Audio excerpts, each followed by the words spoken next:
Niyanig po ang lungsod ng Davao ng magnitude 4.6 na lindol. 5 na ho ang kumpirmadong sugatan. Alamin natin ang sitwasyon doon sa Davao mula kay Sweden Velado Live. Sweden, kumusta na dyan? Maraming salamat sa iyo, Alex. Yes, alas 9:50 kaninang umaga nang yanigin ng magnitude 4.6 at intensity 4 na lindol ang Davao City. Sa datos po ng PHIVOLCS ay tectonic yung origin ng lindol at ang pinakagitna o epicenter niyan ay doon sa bandang Hilagang Kanluran ng Davao City, malapit po sa AgroLife Farms at Magtuod Elementary School. Alex, sa initial report natin kanina, isa pa lang yung naitatalang biktima. Pero pagdating po natin dito sa Southern Philippines Medical Center o SPMC, ay 5 na yung naitalang sugatan sa datos ng ospital at batay na rin po kay Dr. Ricardo Audan.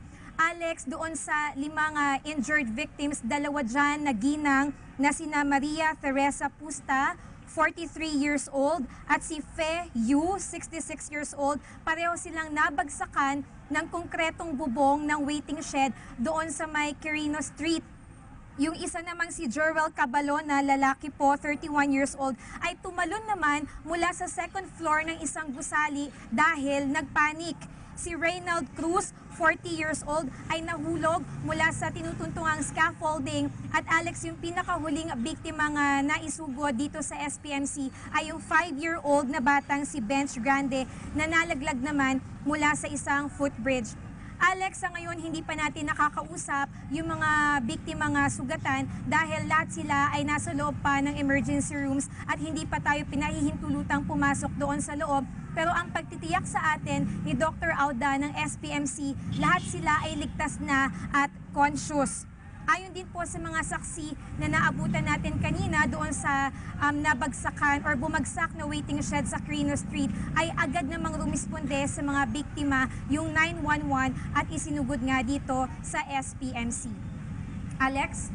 Okay, Sweden, ang ating ba mga otoridad dyan sa Davao City nakapaglibot na ba para makita kung gaano ang mga damages o extent ng damages dyan sa mga area na tinamaan ng lindol?